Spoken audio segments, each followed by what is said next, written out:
ഇപ്പം ഞാനൊക്കെ ഇപ്പോഴും കണ്ണൂർ പോവുകയാണെങ്കിൽ കണ്ണൂർ നിന്ന് ഞാൻ ട്രെയിൻ കയറി ആ ട്രെയിൻ മൂവ് ചെയ്യുന്നത് വരെ നമ്മുടെ കൺസേൺഡ് ആളുകൾ റെയിൽവേ സ്റ്റേഷനിൽ ഞാൻ വേണ്ടെന്ന് പറഞ്ഞാൽ അവരുണ്ടായിരിക്കും. മനസ്സിലായില്ലേ? അപ്പോൾ ആ ട്രെയിൻ പോയിട്ടേ അവരവിടുന്ന് പോവുള്ളൂ, കുറച്ച് അങ്ങ് പോയിട്ടേ പോകും എന്ന് പറഞ്ഞ സംഘർഷഭരിതമായിരുന്ന ആ കാലം. അപ്പം ഞങ്ങളുടെ സൗഹൃദത്തിന് എന്തെങ്കിലും വിലയുണ്ടെങ്കിൽ അതിഭയങ്കരമായ സംഘർഷങ്ങളും നേരത്തെ കുമാർ പറഞ്ഞ പോലെ സംഘട്ടനങ്ങളും കൊലപാതകങ്ങൾക്ക് ഇടയിലാണ് ഞങ്ങൾ ആ സൗഹൃദം നിലനിർത്തിയത്.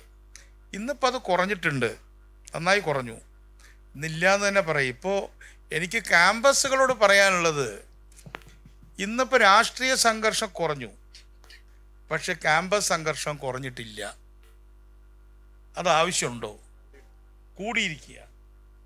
ഇപ്പം ഞങ്ങളൊക്കെ ഉള്ള സമയത്ത് CITU INTUC DMS അത്ര ഒരു ഫാക്ടറല്ല.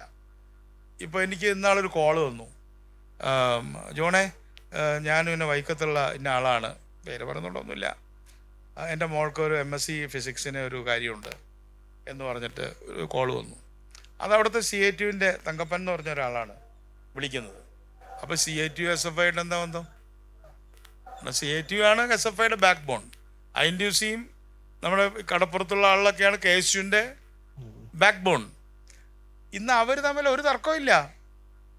ഇന്നിപ്പോൾ CITUവും INTUCയും BMS ATUCയും ഒരു പന്തലിൽ ഇരുന്ന് വൈഫൈ ഉപയോഗിച്ച് റീല് കാണുന്നുണ്ട്, അവരുടെ പണി അവർ ചെയ്യുന്നുണ്ട്. സംയുക്ത തൊഴിലാളി ഇപ്പം തിരുവനന്തപുരത്ത് ജഗതി ചെന്നാൽ കാണാമല്ലോ. ഇതെന്താ യൂണിവേഴ്സിറ്റി കോളേജ് പറ്റാത്ത? എന്നാൽ ഈ സംഘർഷം മുഴുവനുള്ള കാലത്തും സംയുക്ത വിദ്യാർത്ഥി സമരം ഉണ്ടായിരുന്നു. അതായിരുന്നു ശബരി ഞങ്ങളെ അടുപ്പിച്ചിരുന്ന ഒരു കാര്യം. ഇപ്പം ഹിന്ദി വിരുദ്ധ സമരത്തിൽ പങ്കെടുത്ത് പ്രേമിച്ച് കല്യാണം കഴിച്ചവർ വരെ ഉണ്ട്, ഇല്ലേ? തൈക്കാട് രാജേന്ദ്രൻ്റെ ഭാര്യയും അറിയാമല്ലോ. രണ്ടുപേരും ഒരാൾ ഹിന്ദി വേണമെന്ന്, ഒരാൾ ഹിന്ദി വേണ്ടാന്നാണ്. പക്ഷെ രണ്ടാളും കല്യാണം കഴിച്ച് പിന്നെ അവരുടെ മക്കളൊക്കെ വലിയ ആളുകളെ ഒരാൾ മരിച്ചു എന്ന് പറഞ്ഞാൽ ഈ സംയുക്ത സമരവേദി ഭയങ്കര ഇതായി. ഇപ്പം സംയുക്ത സമരമില്ല.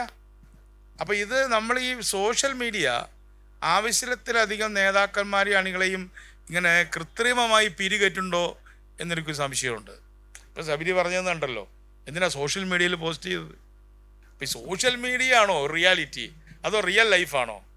ട്രെയിനിൽ പോയതല്ല പ്രശ്നം, അത് സോഷ്യൽ മീഡിയയിൽ പോസ്റ്റ് ചെയ്താണ് പ്രശ്നം. അപ്പം അത് എനിക്ക് പുതിയ ജനറേഷനോട് പറയാനുള്ളത്, പ്രത്യേകിച്ചും ഡെമോക്രസിയിൽ ഞങ്ങളൊക്കെ ഉണ്ടായിരുന്ന കാലത്തുള്ള സംഘർഷം പോലും പ്രസക്തമല്ല. ഞങ്ങൾ ചെയ്തതൊക്കെ ശരിയെന്നുള്ള അർത്ഥമില്ല. ട്രേഡ് യൂണിയൻ അത് മനസ്സിലായിട്ടുണ്ട്. ഇന്ന് FICTയിലോ അല്ലെങ്കിൽ ഏതെങ്കിലും സ്ഥാപനത്തിലോ ഒന്നും വല്ല അടിയുണ്ടോ? നിങ്ങൾ ട്രേഡ് യൂണിയനിലില്ലേ? ശബരി ട്രേഡ് യൂണിയനില്ലേ? അപ്പം ഞാനിപ്പോഴും ട്രേഡ് യൂണിയനിലുള്ള ഒരാളാണ്. ഒരു സംഘർഷവും ഇല്ല.